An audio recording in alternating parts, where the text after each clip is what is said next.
अगर आप credit card use करते हैं तो ये खबर आपके काम की है। रिजर्व बैंक ने क्रेडिट कार्ड के बिलिंग साइकिल से जुड़े नियमों में एक अहम बदलाव किया है। वैसे जब भी बात बदलाव की आती है ना, तो हम सब सोचने लगते हैं पता नहीं क्या बदलाव हो गया, आप क्या करेंगे। तो फिर डरिए नहीं, ये बदलाव आपके क्रेडिट कार्ड की बिलिंग साइकिल को और आसान ही बनाने वाला है।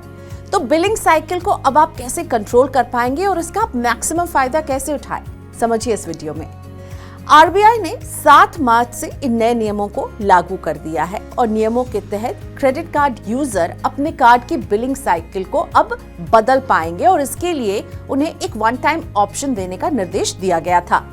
अब आरबीआई ने इन नियमों में और बदलाव किया है और कहा है कि अब बैंकों को क्रेडिट कार्ड होल्डर्स को उनकी बिलिंग साइकिल में एक से ज्यादा बार बदलाव करने का विकल्प दिया जाए। इसके असर यानी फायदे की बात करें तो इससे आपकी फाइनेंशियल हेल्थ पर अच्छा असर पड़ सकता है।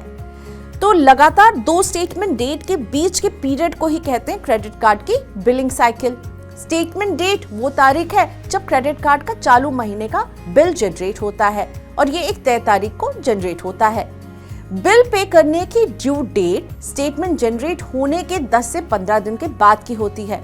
इसका मतलब है कि एक कार्ड यूजर के पास करीब 45 दिन का वक्त मिलता है, जो कि एक इंटरेस्ट फ्री पीरियड रहता है। इस 45 दिन में बिलिंग साइकिल के 30 दिन और ड्यू डेट तक के 15 से 20 दिन शामिल होते हैं। ड्यू डेट पर अगर बिल नहीं चुकाया तो इंटरेस्ट अच्छा खासा देना पड़ता है और ड्यू डेट के बाद किए गए किसी भी पेमेंट के लिए क्रेडिट फ्री पीरियड भी कस्टमर को नहीं मिलता है। अब आप बिलिंग साइकिल में अपने पेमेंट की सुविधा के अनुसार बदलाव कर पाएंगे, यानी आप इस तरह से सेट करें कि ड्यू डेट ऐसे समय में पड़े जब आपके पास पैसे हों। इसके अलावा कार्ड यूजर महीने में जिस अवधि में सबसे कम खर्च करते हैं उसके आसपास स्टेटमेंट डेट सेट करके क्रेडिट फ्री पीरियड को बढ़ा सकते हैं। उदाहरण से समझिए, अगर कोई कार्ड यूजर महीने की 1 से 10 तारीख के बीच सबसे ज्यादा खर्च करता है और वो महीने की 25 तारीख के बाद की स्टेटमेंट डेट सेट करता है, तो ड्यू डेट अगले महीने की 10 या 15 तारीख के आसपास होगी। तो यूजर को इस तरह से मैक्सिमम ट्रांजैक्शन के लिए करीब 45 दिन का इंटरेस्ट फ्री क्रेडिट पीरियड मिल जाएगा। इसके उलट अगर स्टेटमेंट डेट 10 तारीख के आसपास हो तो यूजर को केवल 25 दिन का ही क्रेडिट फ्री पीरियड मिलता है। इसके अलावा बिलिंग साइकिल को बदलने का उन लोगों को फायदा होगा जिनके पास कई क्रेडिट कार्ड हैं। मल्टीपल कार्ड होने पर उनकी बिलिंग साइकिल अलग अलग हो सकती है। स्टेटमेंट और ड्यू डेट ट्रैक करना मुश्किल हो सकता है। ऐसे में कार्ड होल्डर अपने सभी कार्ड की बिलिंग साइकिल इस तरह से सेट करके उसे स्ट्रीमलाइन कर लेंगे ताकि सबकी ड्यू डेट एक दिन ही आए और एक ही बार में सारे बिल के पेमेंट हो जाए। अब समझते हैं कि बिल साइकिल को आप कैसे बदल सकते हैं।